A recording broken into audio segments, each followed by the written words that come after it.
with your questions? Yeah, you're in the Final Four. You got a shot at this. You win. You don't need any help. How does this? You got to feel like you like your position. Yeah, I mean, you kind of jockey I would say all year, but I guess this year it's all season, and you try to get yourself in a good position where you have an opportunity here.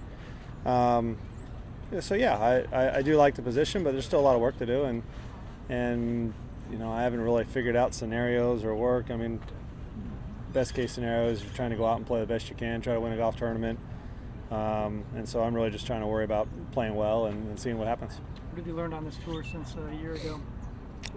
That I enjoy it. I know that. I've had fun. 3-round tournament's a little bit different. It's a little bit of a track meet. I don't know. Some folks, I've heard Phil say like there's more margin for error, but then there's only 54 holes, so you play a bad 9. It's hard to kind of make that up at times. I've enjoyed it, to be honest with you. I've liked a lot of the golf courses we played. I think they suit my game well. It's nice that everything's in that 69 to 7,000 yards. I don't know what this one is. It's playing a little longer this week because of the overseed and the dampness. But I'm hitting some more short irons. I'm aggressive. I'm making more birdies. That's always fun. I'm not hitting as many 4 and 5 irons in the par 4s and playing to centers of green. So it's been fun and very competitive. I mean, it's still each and every week. It's Bernhard, Ernie, Retief, Miguel, Darren. You just keep going down the list. It's a bunch of Hall of Famers and a bunch of great players. And so I enjoyed the competition and enjoyed the camaraderie and love being out here. And what do you see for yourself schedule-wise from here, rest of the year? Not much. I'm going to play the father-son with my son Tanner the 3rd week of December, and then I probably won't tee it again until Hawaii. So, a little bit of it's kind of getting used to the new schedule. One of the mistakes I probably made this year was I did play quite a bit on the PGA Tour early in the year when our schedule was thin, but then come May 1, we get going and you play a lot of golf. And so I've noticed the 3-round tournaments, keep you a little bit more fresh. We're in a cart in the Pro-Am. We're in a cart for most of the practice rounds. It's the greatest invention of all time, I'm going to say right there. I walked today in the Pro-Am because my amateurs did, but Fluff's on the cart. He gets to save his legs.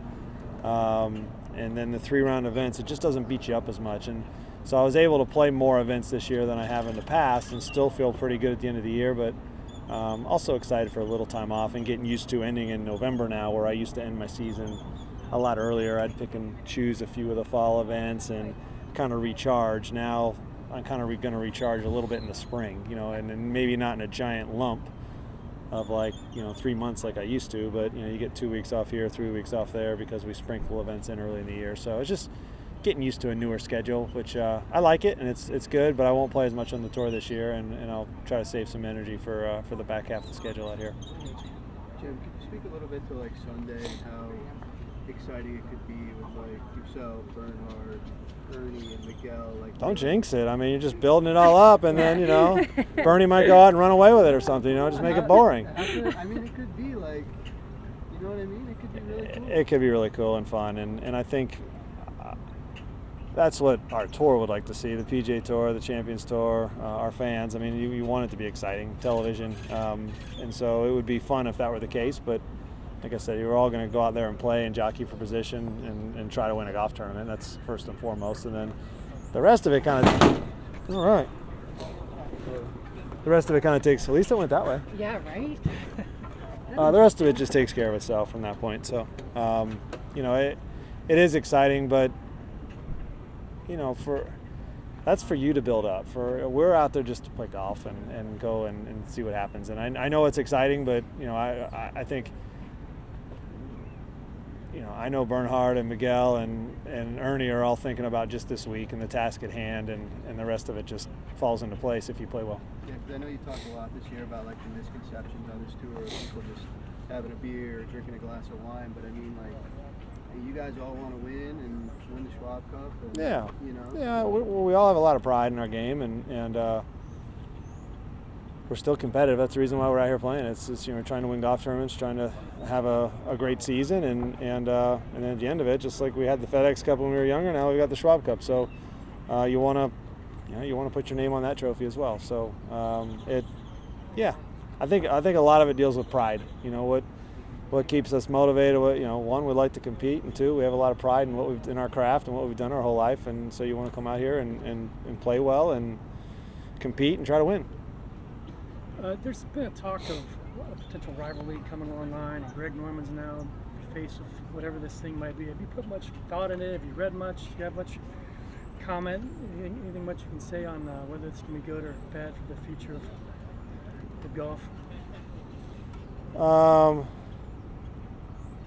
The easy route for me, I guess, would be that I have read a little bit about it. I don't know what to really make of what I read. I've heard a little bit from whether it's agents, whether it's from the tour, the PGA Tour itself, whether it's from other players. I've heard a little bit about it. The easy way would for me to say I haven't. I don't really know much about it and take the easy route out. I'm really inclined to do that because it seems like it's a controversial subject. But I guess what makes me nervous is if, from what I understand of the tour, right?